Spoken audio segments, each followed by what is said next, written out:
Hello, everyone. Welcome to Ready Persona 1 Vlog 17. Yay! Yeah. Confetti! Yay! Our Let's city start. is Wow. destroyed. Let's start with Although, Ethan. I'm sorry. Go ahead. no, I was just about to say, hey guys, a good thing I spent all those PowerPoints on that building that has its own power and stuff. Yeah, you His own have bunker. yeah, yeah, I mean, it's just crazy. Man, this was a blast, guys. Thank you for joining us. Like, this is crazy. Oh man. This is gonna be on the internet forever now. Yeah, this is not getting monetized. No. Yeah, absolutely not. Absolutely not. Nope. Nope. Man. I don't even know what to talk about. Oh my goodness. This What should episode we? sponsored by Grinder. Huh? Yes. Listen, Some things I did not want to know about your character, but now I do. So. welcome to Frankie's world.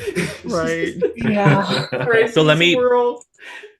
I think I can start by explaining the time jump. So I realized that when you all get back to your world, it's essentially already session 18, I think. Mhm. And so I'm sort of trying to accelerate you to end game, basically. This is sort of like the end game part of your storyline. Obviously, a lot of things are going down. A ton of things happened in the last 6 months, which actually I strategically did because there were certain story aspects that we didn't quite get to, but I thought if I advance time forward enough, I'd be able to like jump you right into those story beats immediately. So that was the decision for the 6 month time jump. Forward to it. I need the session now. I need to know It's a what nice happens. it's a terrible cliffhanger. All like I said, all I'm saying is I thank God my house has its own power and stuff. I feel like it's gonna go there. It's If gonna be it's like a still refuge. standing. I mean, it could be a refuge now. What was happening? Ethan, what was your favorite moment? Oh my goodness. Oh my goodness. That is a hard question. There are so many. Like, favorite action moment? I don't know. Favorite role play moment? I don't know. They were all Sure. great. Like, I loved watching your reactions. I must say, you're a very emotive person when you're not in role play. It's funny seeing like when someone else is having their big reveal and you're just like, it's so joyful. It's always Frankie though. Yes. Yeah. He has the best Uh, reactions. Have you seen the animated GIFs of Alex that I made during the audition process? Of always like, I am I a clown. During think so, the yeah, audition you did? The face. Yeah, I just want to say, Alex, that you're hilarious. Yes. You're funny. Thanks. It just seems to come so naturally. Great I- jokes. Grinder, good. I did feel like everybody had a chance to shine. I did feel like every Mhm. single character on both sides did great. And Which is really good considering that there's 9 of us as Yeah. players and then you as well as a GM. So 10 people in one chat and everyone got to shine. Not bad. and there were just really great moments, even if they were like very quick. Mhm. The cross team moments were awesome. It still melts my heart, the relationship that Black Powder and Kate have, for example. That's super sweet. Mhm. And I also love this slight bonding moment that Star had with Forrest. As musical magical people, it just seemed like that was a thing that needed to happen. So Oh, yeah. I thought I was gonna, because I have not watched the entirety of your guys' campaign, so I had like the first session or two in my mind of like, that's who your characters are, and I saw like the big flashy on stage star is what I saw, and I was like, Forrest is not gonna like them because they're flashy, they sing a lot on stage, And like Forrest is very much so like a sit in the back, quietly jam to music person. Very different personalities. But I was amazed when I come on and it's just like totally opposite of what I expected. And you're a president? What? How'd that happen? People voted. Yeah. Cade was scared of Star. Kate, You could say at first he was Yeah. terrified, or at first he was afraid. He was petrified. Sorry about that, everybody. Yeah, Micah, since you weren't in a mini session, what was your favorite part or moment today? Ooh, well, I will definitely say, like the conversation Sam was having with the group, especially when he presented the red chess piece. I really like that. I thought that was, again, it was classic Sam being a quiet storm, and I loved it. I love the fact that Abe is now a daddy, and he has a you have tentacle two baby. daddies now. Yes, yes. He has a tentacle baby. I really like the Oh. gifts we got from Abe. Like, I'm not Abe, Gabe. I always mix those names up. I really like the gifts. I thought that was excellent. It was really nice to see that happen. And I like both my scenes with Gabe and Forrest. I hope they help or or develop your characters in hopefully a wonderful way, you know. And Certainly a then catalyst. yeah, that's what I was thinking. I was like, oh God, what did Star do? If it wasn't for Um, this session, I think some very bad things would be happening to Forrest very soon. Forrest was going down a very dark path very shortly. So I was going to threaten some officials, but I don't think I'm going to do that anymore. Yay! Maybe we'll see. Hopeful intervention. I want to ask for Cade because you got hit by a lot pretty early in the session. Like, how are you doing, and how's Cade doing at the moment? He got hit by a lot of different things. That's a big reveal for Cade. That's huge. That's probably his biggest reveal that he had to go through eventually. I was not expecting it to happen this session. I can tell you that much. And I think like Cade's attitude was very joking and fun and jovial and having a good time up to that point. And past that point was just like trauma Cade. And I think like I couldn't dive into it because of the nature of this session. It was a rolling stone, you know. But I think there will be things that have to be dove into from that moment.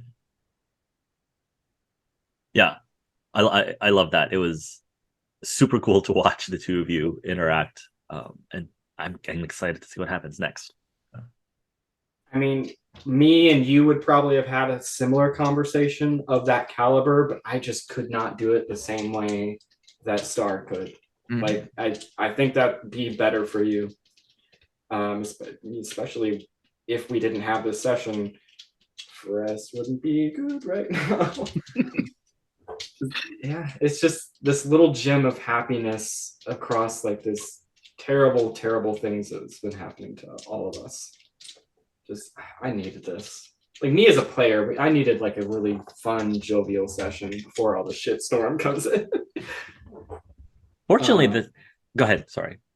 I was just saying, because fortunately, that is what the crossover sessions had been. It's sort of been a way for the current characters to sort of be mentored by the previous characters because they've been through similar situations, and I love the connections that you are finding across different characters, which is great. One thing I wanted to mention since we brought up Mommy Ave is so I can finally reveal that the baby holder was actually a character I was trying to drop into the Athenaeum campaign. I was actually going to give the baby holder to one of you all, but at the end of the day, I decided against it because I thought it wasn't necessary. You had plenty of things going on, like adding yet another character like that just didn't seem to fit. So then I thought, all right, I kind of want to drop the baby holder to somebody, and I thought, oh, the crossover is going to be the perfect way to do that. And then I had to figure out how is it going to get to Ave, because Ave's not going to Black Powder's world, and then I thought, oh, we'll just throw the Todds in, which you'll see later because it's cute, that scene. Mhm. And I ultimately gave the Beholder to Ave, not just because it was hatching out of an egg, but I know that by design, and I think it's awesome, Joey made both of his characters less combative. So to try to balance that a little bit, I gave him a death machine. Essentially, Yeah. a fun it works. death machine, but it's cute. It's a Wonderful. cute death machine that does everything Abe tells it to do, much like Yes. Bobot. Mhm. So Adopting animals from Black Powder's world is a thing we do anyways. It is. So, It's I a mean, theme. Oh god. I don't know about adopt, but Basilisk and I could get along. yeah, Yeah. see? So I really like question. the transformation scene, by the way. Oh yeah, me too. That was fun to sit in on. That was cute. But just a clarification near the end. Do we still have the bookmark when we entered the yes. world? So Right. this whole session right now, this is what actually triggers the endgame campaign. You are the ones that are basically going to kick off the endgame campaign, and I needed you to have this bookmark to do that. So this is where everything comes together now. So Thanks I think for I'm putting that pressure on. Oh yeah. So I Don't think die. Mess it up. I think I mentioned I had an idea for the bookmark for my character development. So what I was thinking about, Hark, because they said, oh, the bookmark allows them to go from different parts of their own world. I was like, does that mean we can go to the other realms? And if that's the case, Gabe was initially going to use it for two things. One was to go see his mom, because his mom is on the other side. So he was going to use the bookmark to jump and actually meet her. The second one was to talk to the Raven Queen, because initially that's because it's because he knows the Raven Queen's the center of all the Silent Plague. And now seeing this is which is probably the druids, let's be honest. Really? All this nature stuff that's happening? What made you think that? Coincidence. And they worship her, so this might be like Gabe was initially gonna be like, okay, I'm doing this to see my own mother. But while we're traversing to the realm of death, or the Shadowfell, let's go and try to see if we can like talk to technically their leader. It won't be their leader, but I'm pretty sure the God of Ride's leader. I mean, let's be honest. A religion is just like a cult with a franchise. Like that's all it is. Not wrong. So they tend to be better. But that was Gabe's current plan, but now the things are happening, which technically is going to hold off on the plan, but also speed it up, because I assume if it's the druids that's running the Raven Queen, Gabe's like, okay, guys, we're going to use this to actually like maybe talk to them or see why is this happening. Yeah, behind the scenes, like I knew that we only had a certain number of sessions left, and I knew that you still had all these loose ends about Vita and what's going on there, but there's also the whole Rook thing. So I'm like, let me just smash them together in one place now to save time, so you don't have to go looking for Rook anymore. I think Rook and his people are knocking down, breaking doors. It's so that's why that's another reason why Gabe just didn't want to just throw it away. He's like, no, this is a pretty good tool we can actually use. well, not to throw it away. Like that's not what Forrest's point was. It was more of just like if we can't keep it under control, or if we fail at what we're doing, because that is a possibility. And it gets into the wrong hands, what's going to happen, So like I don't know. Like I said, Gabe's just like, the ancient stories about heroes or villains traveling those weird trails and just getting them anyways. It's kind of. But normally it's because like they are worthy and they have all the. Yeah. Well, they're the bad guys, and they just have broken. They have the DM helping them. I will look at darkness. Yeah. I haven't heard much from Joe or Emily. Do you have any favorite moments or any other thoughts or questions about today? I think for me, I mean, a couple of them. I really like that the way that we transitioned the group together really seemed to flow really well, and allowed that opportunity to kind of build on itself. So I really like that. Sometimes they, especially with so many characters, it can be like extremely hard with every introduction and reintroduction. So I think that was handled really well, and all the players, I mean, really played into it really well. So that for me, I really liked. Aspect wise, I like that with the kind of reveal into the main library. I think there was some good opportunity for the Ready Persona 1 characters to like break beyond the barriers that they've currently got. So it gives a big opportunity for, the next few sessions for you guys to like really expand on what you've already built. So that's super exciting. Yeah, to piggyback on your first comment, going into the session, I knew that there were 5 subgroups that I had to like bring together somehow. And I tried really hard to make sure that I jumped around so that we weren't just focusing on this specific group for an hour while everybody else. So I appreciate that you saying that. Even when we sequestered Kate off to a different room, and Micah was so kind enough to have a one-on-one session with Cade, since there was like a whole 15 minutes where we didn't have him in the same room. Even while you were having that one-on-one session, I was like, okay, there's got to be something going on in the other room as well. So that's where I decided this is where the baby holder is going to reveal itself before everybody comes back together. So yeah, those were all like strategic, trying to make sure everybody was engaged as much as possible. Could I just say, off of your last point, Joe, you said specifically the world that you built. This isn't well, I guess it's our world. It's everybody. Like you guys, you still factor into all of this, and you guys are amazing just as much as we are. Probably a little more, depending on how this ends. And let's not forget Hark. He's the guy that set all this up. Like, yeah, I mean, if you think about it, like from what you said, Ethan, if you think about it, 54 people, more than 54 people built this universe, this multiverse, kind of. And going through all of the different books in the main library, like Pokemon Spectrum, it's like everything's tying together now. And so hopefully that setup is going to have some good payoffs next year, but that's next year. I hope to see all of you guys again, and even more. Oh, and also I appreciate all the singing. All of the singing in Star Wars World was a massive bonus. I had to do something. Like I'm a musical person. I specifically made Forrest as a concert musician rather than a choral musician. But I myself am a choral musician. It's like I had to do something. Yeah. I actually got a good question for the Ethereum crew. So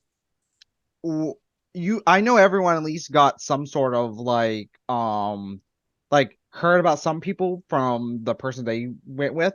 So what was the thing what was your impression of the people that you heard about before and then after you actually met them? So great question. There's difference, because I know Gabe talked to Tori about people, and then Tori, I finally got to meet people. So I'll start it out. For Sam and Ave, there was really a lot more focus on Ave and Ave's aspect in the group. Sam didn't do a whole lot of like dig in on the personalities or people in the group. So there was a lot more like open-mindedness for the group itself, with really no expectations, other than there were a couple of times where Sam tried to call out, Ave solved a crime, really building up Ave to his peers kind of deal. But Sam was really able to approach it just completely open because there weren't any preconceived assumptions by anybody. So I thought, especially for Sam, because generally he's digging in and looking for more information. That's one of the things that he kind of stepped back and said, I'm not going to pry and dig. I'm going to focus on what's right in front of me and apparent. Yeah, I can go next. It was interesting with Forrest because that character is so guarded.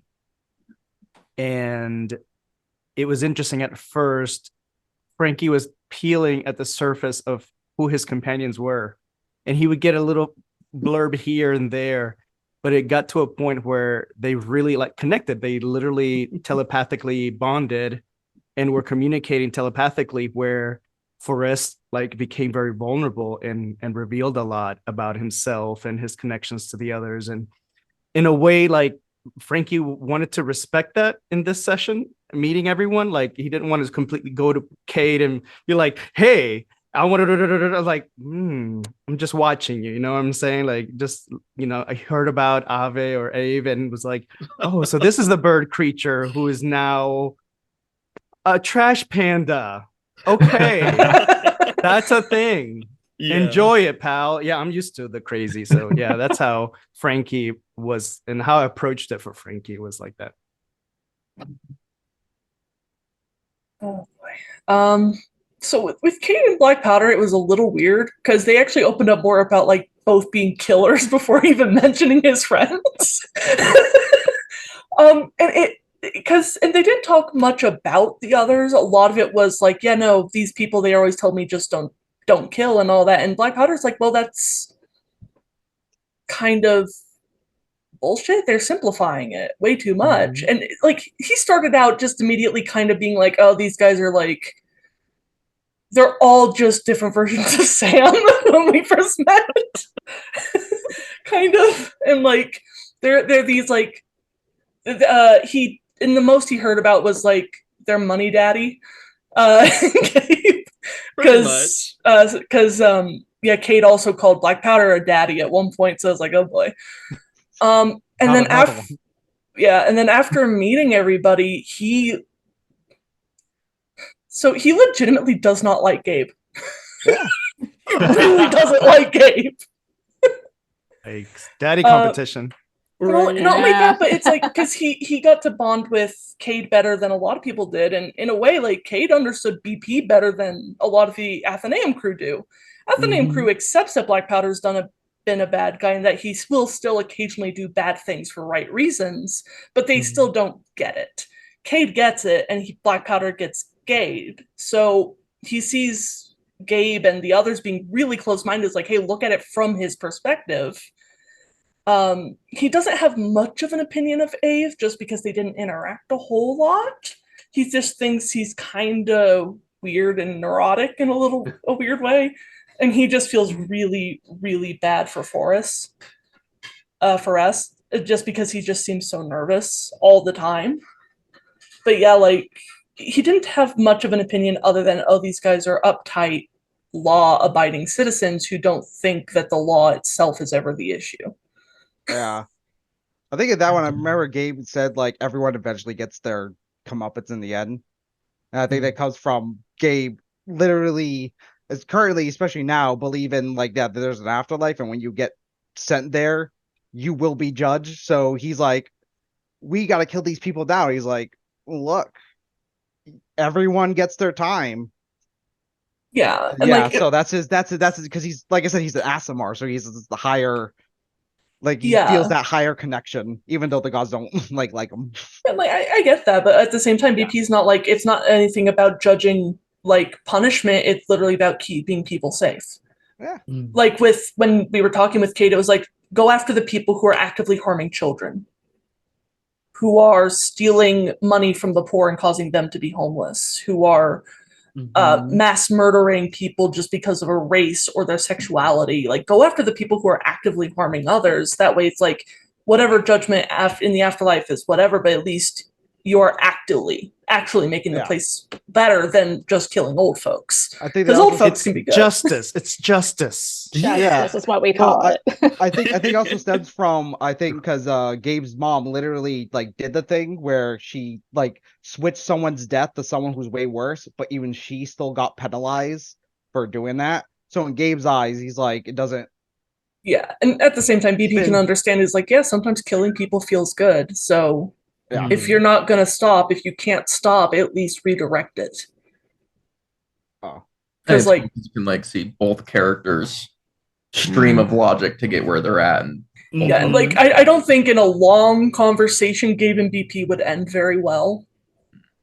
I think they're both weirdly protective over Cade in opposite directions. Cade needs to not kill people. How about yeah. Emily? I mean, Tori in general is probably pretty trusting. So I mean, Gabe came in and we talked a lot about relationships. So I got to know about him and his like 2 children and kind of the current situation with them. So I think we bonded more on a relationship level. And I think for him, he like kind of took on that fatherly figure role pretty early on as well. Would that be correct, Gabe? Yeah. So I think there was a level of trust there, and that was pretty consistent. And then a lot of the technology knowledge that he had kind of reminded her a lot of what she would have experienced in Frankie's world, especially with like Henry being the hacker. But so, and I think when it came to what he told her about the others, so initial impressions, I mean, she was a little bit freaked out by Cade, just like, oh, he kills old people. And then I was like, Tori is thinking like, oh my gosh, I hope like he doesn't run into Black Powder because Black Powder is an older person. So I'm like, oh, what's gonna happen there?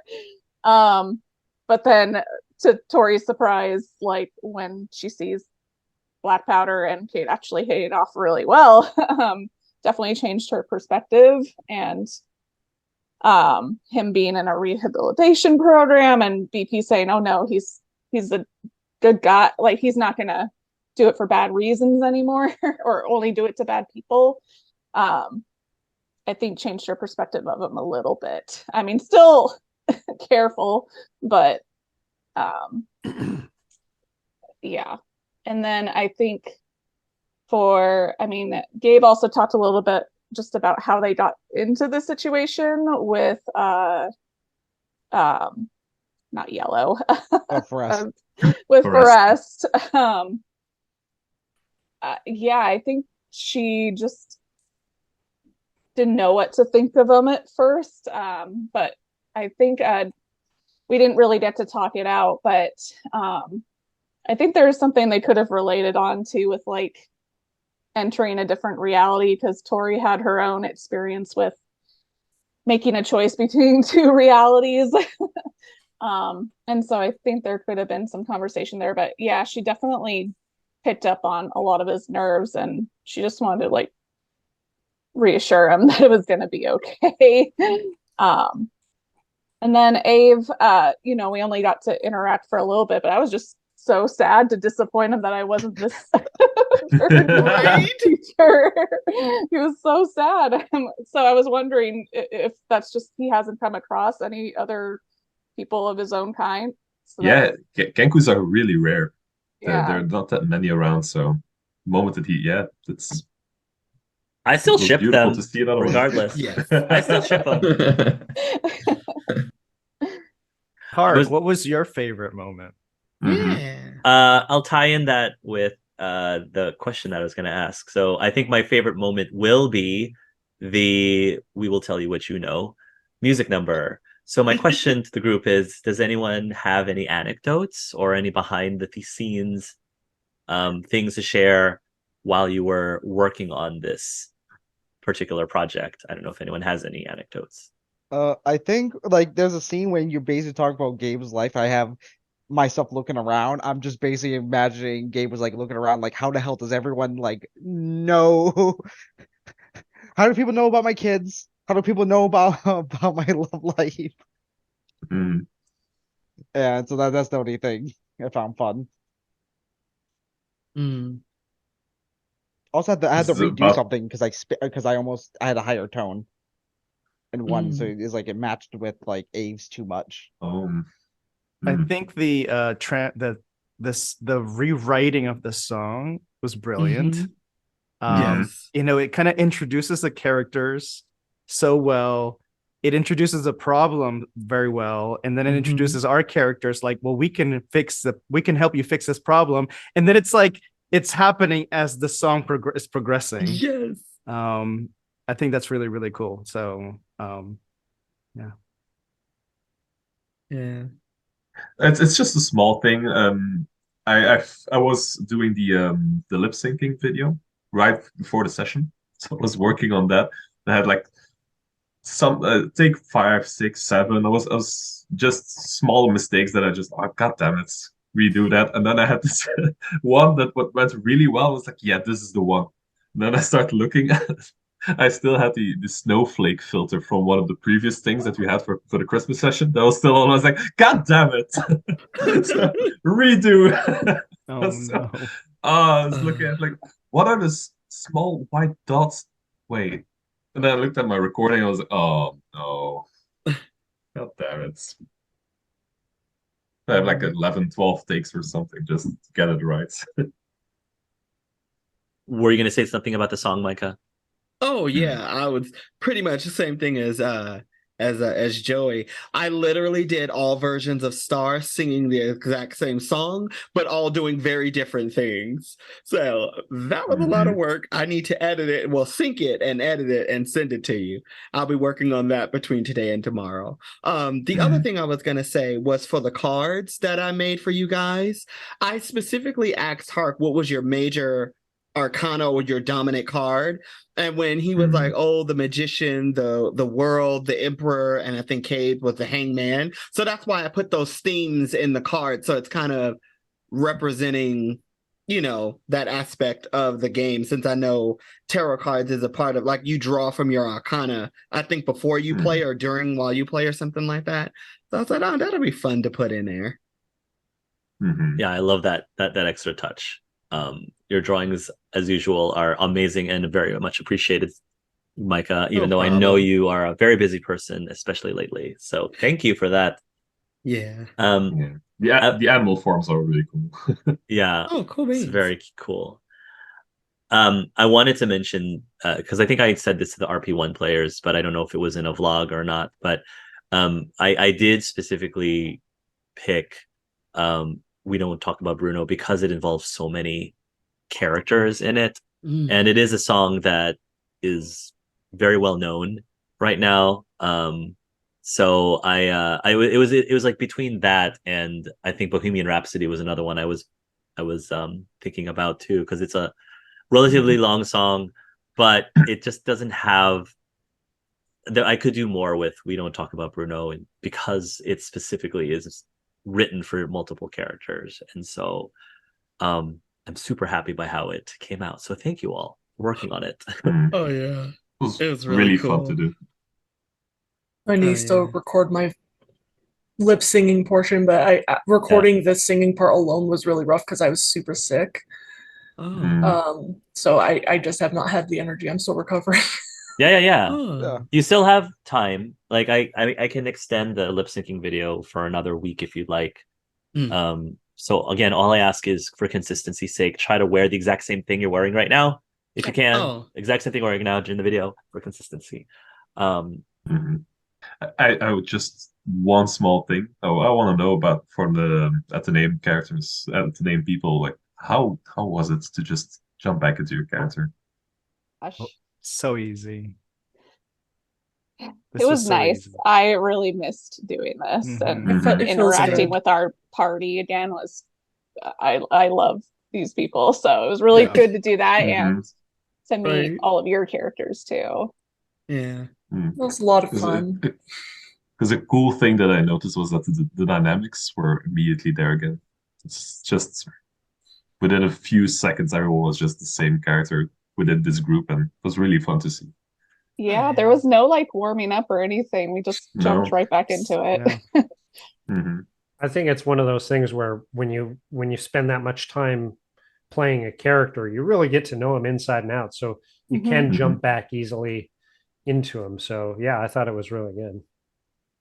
It helps it like, and I think all players in all campaigns are really great, but I think it helps it weirdly Athenaeum crew just happened to gel amazingly well, which for any kind of D&D tabletop party can be hard to find, and we all just worked really well together, so it helps being able to just bounce off each other that naturally. So like I give most of the credit to the others. Yeah, Repeat they what make it Thistle really said. easy to bounce off of each other. And it's also the Right. dynamics of their characters, like how we Mhm. chose our characters to be certain ways and how we Mhm. came together. Is really funny to have like these two dads that are kind of polar opposites, and then the impressionable kids, Yeah. you know. So we became this kind of chaotic party. Right. It was really fun to kind of experience because yeah, in the beginning we wanted to kill each other. Yeah. Pretty much. Yeah. On my old list of how I was going to do it too. Yep. Star was target number 1. No, my Was. was. Oh man. Great. All right. Well, definitely am looking forward to Endgame for sure. After Oh, this, yeah. it's not that far away. Like, But more Oh, details on that later. So again, thank you everybody for not only coming back, but also your patience throughout this 10-person session. But it sounded like everybody was enjoying themselves and had a lot of fun.